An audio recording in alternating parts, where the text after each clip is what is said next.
नमस्कार, आप देख रहे हैं संसद वाणी न्यूज। सर अपना नाम और परिचय बताएं। सतनाम सिंह, सोशल एक्टिविस्ट, नगर मुगलसराय से। सर जैसे जाम झाम को लेकर के क्या इस पे आपका राय है? सबसे पहले मैं आपको धन्यवाद देना चाहता हूं कि आपने जो जरूरत का मुद्दा था उस मुद्दे पर ये बात स्टार्ट की है।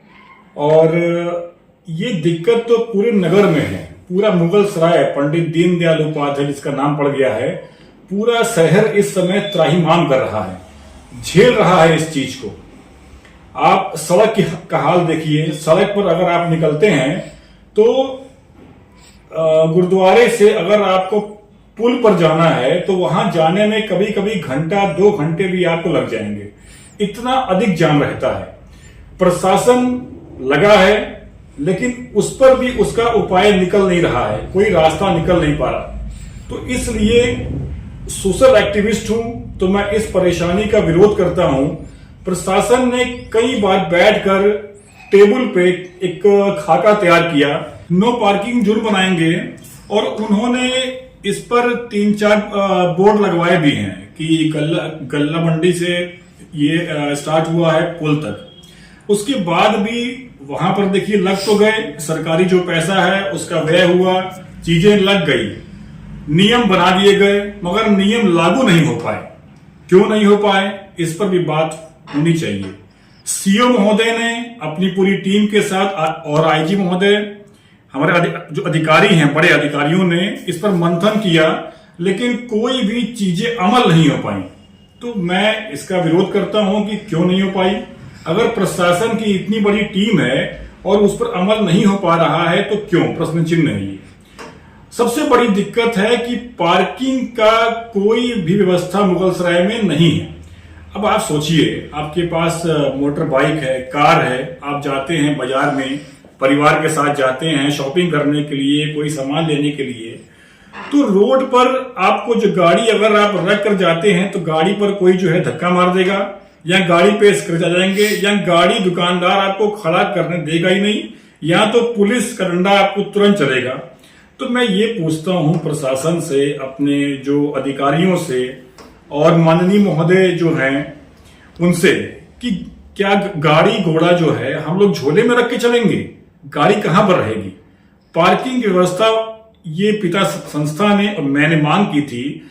उस समय जो है साधना सिंह जी विधायक थी, और कि पार्किंग की व्यवस्था मुगलसराय में रखी जाए, की जाए। उस पर भी कोई कार्रवाई आज तक नहीं हुई। विधायक महोदय चेंज हो गए, बदल गए।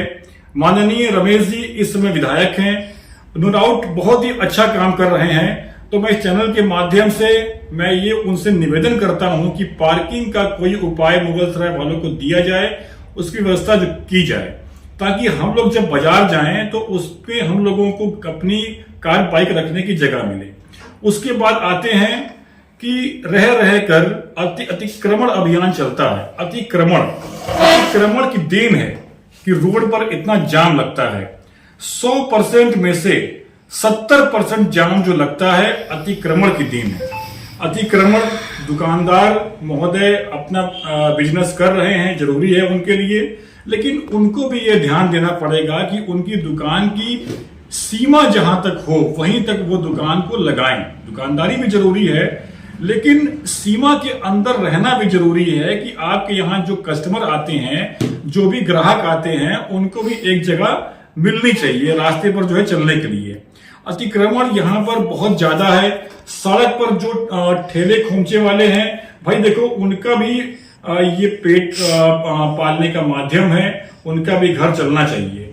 तो सब्जी वाले हैं, जो भी ये ठेले खोमचे वाले हैं, उनको भी बहुत दिन से मांग हो रही है कि उनको एक स्थान मिलना चाहिए सब्जी मंडी के लिए। लेकिन मैंने कहा ना कि अधिकारी, हमारे जिले के मंत्री, ये सब बात तो होती है लेकिन अमल बहुत नहीं हो पाता है। थोड़ा बहुत जो खाना पूर्ति होती है वहां पर आके चीजें रुक जाती है।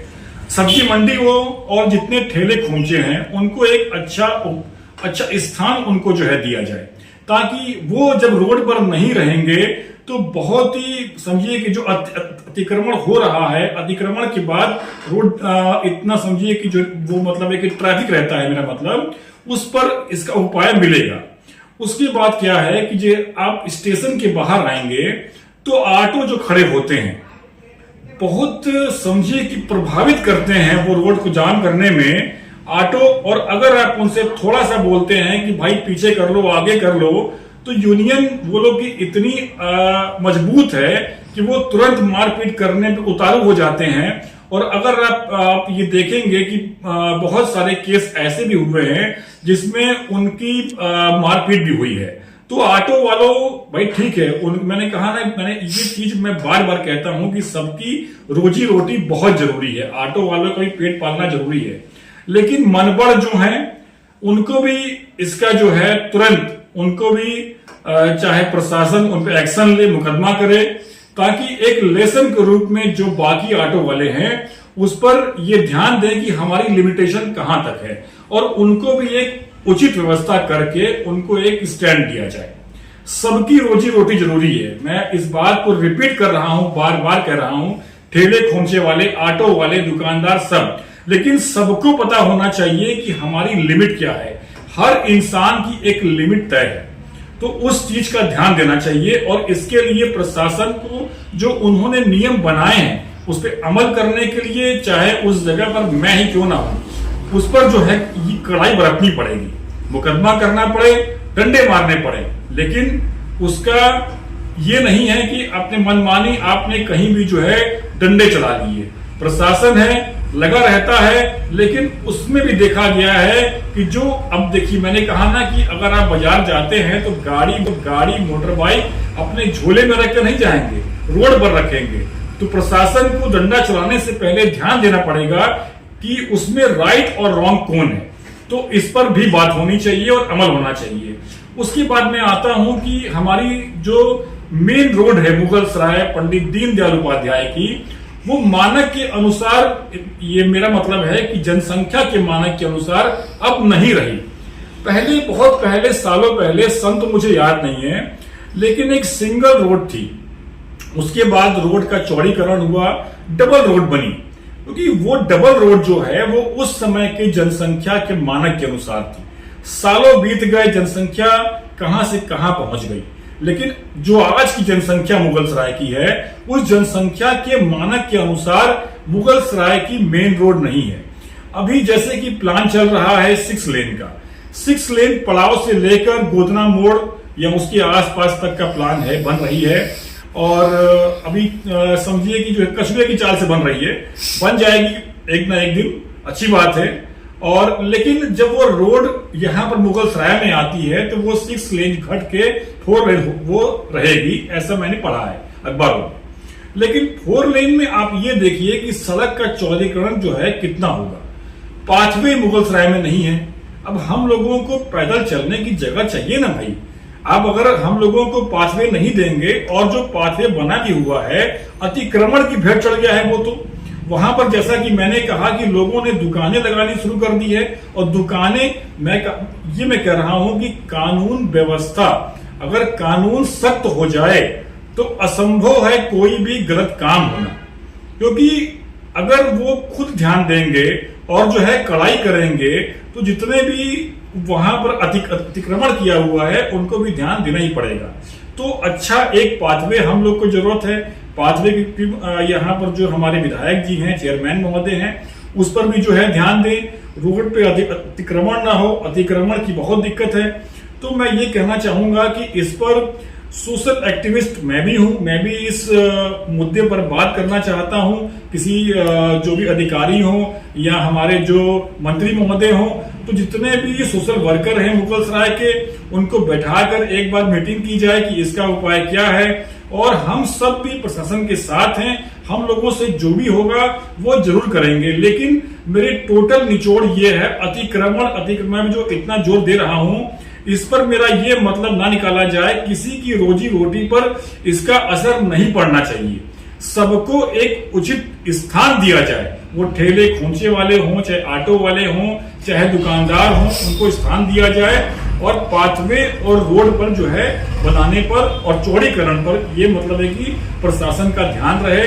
मैंने कहा ना कि पीछे प्रशासन ने रोड मैप को तैयार किया था, लेकिन बहुत सारी बातें हैं कोई उसमें धर्म को ले आता है, कोई उसमें जो पदासीन पार्टी हैं उनके लोग चले आते हैं कि भाई मेरी दुकान यहाँ से क्यों पीछे हटेगी, मेरी गाड़ी क्यों हटेगी। तो ऐसा नहीं होना चाहिए। धन्यवाद। क्या सतनाम जी, जैसे कि मार्केट से अगर उस पार जाना तो कितना मैक्सिमम टाइम लगता है? देखिए, अगर आप मार्केट से उस पार जाना हो तो 10 से 15 मिनट काफी है। अगर रास्ता साफ सुथरा का मतलब है कि जाम नहीं है, तो ट्रैफिक नहीं है। लगभग अगर जाम और ट्रैफिक हो तो लगभग जाने में कितना टाइम लगेगा? इस पर कोई गारंटी देना देखिए मुश्किल है। आप 1 घंटा भी लग सकता है, आधा घंटा भी लग सकता है और 1 घंटे से ऊपर भी लग सकता है जाम। आप देखिए कि पीछे के दिनों में जाम तो इतना है कि 1 घंटे से ऊपर लग जाता है। स्कूल के बच्चे, आप खुद देखिए, स्कूल के बच्चे बसों में बैठकर घंटों उसी में रहते। एक तो वो थक हार के स्कूल से आते हैं, या तो जाते वक्त स्कूल में उनको लेट होती है, या स्कूल से जब वो लौट के आते हैं तो वो थक हार के उसी जो गर्मी में, आज तो मौसम ठीक है, गर्मी में, ठंड में, बरसात में वो इतने समझे कि परेशान होते हैं। और ये चीज नहीं होनी चाहिए। वही हर मरीजों का होता है।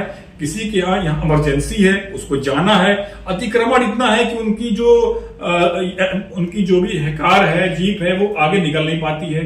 तो इस पर ध्यान देने की जरूरत है। सतनाम जी, कहीं ना कहीं ये किसकी लापरवाही मानी जाए जाम को लेकर के? देखिए, लापरवाही पे अगर मैं आता हूं तो लापरवाही सबकी है। इसमें मैं नागरिक हूं, मेरी भी लापरवाही है, दुकानदार है उनकी भी है, अतिक्रमण करने वालों की भी है, प्रशासन की भी है, और सबसे अधिक जिम्मेदारी, और इसका मैं कहूं तो जो ये ठीकरा फोड़ूंगा कि जिनको हमारा ये नगर दिया गया है, संभालने के लिए वोट दिया गया है, उनको इस पर तो बात करनी चाहिए। हमारे चाहे चेयरमैन हो, चाहे विधायक हो, चाहे सांसद हो, उनको इस जो परेशानी है ये कोई नई परेशानी नहीं है। हमारे सांसद महोदय पिछले जो है 10 साल से हैं, मुगल का जो है दर्जा दिया गया है। तो मुगल सराय तो एक मिसाल के रूप में होना चाहिए। एक उनको मतलब बताना चाहिए कि देखो मेरे जो कार्यकाल में मुगल सराय का हाल क्या था और क्या हो गया। लेकिन इस जो ये गहन दिक्कत है, इस पर गहन मंत्रणा भी होनी चाहिए और इस पर कुछ काम भी होना चाहिए। सतनाम जी, जैसे यातायात माह चलता है, यातायात माह को लेकर के प्रशासन अलर्ट रहती है, इससे क्या लगता है आपको, प्रशासन अलर्ट है? देखिए, 1 महीना वो अलर्ट रहती है, वो मतलब है कि चालान कर देते हैं या लोगों को समझा बुझा लेते हैं। जैसे सतनाम जी, यातायात नियम का लोग पालन कराते हैं और जाम झाम से मुक्त नहीं मिल पाती अपना पीडीडी नगर, और इसमें अगर किसी का अगर चालान के लिए इसमें कोई कार्रवाई अपने प्रशासन कहीं से कसर नहीं छोड़ती है, इस पे क्या कहना चाहेंगे? प्रशासन इसमें पूरी तरह से जो है गलत है। चालान मनमानी हो रहे हैं, जिनके नहीं भी होने चाहिए उनके भी हुए हैं। बहुत सारे केस ऐसे हैं, मुझे वक्त मिलेगा तो ऐसे बहुत सारे लोगों को मैं सामने ले आऊंगा। तो प्रशासन बहुत ही अच्छा काम कर रही है, लेकिन कई चीजों पर वो पूरी तरह से जो है गलत है।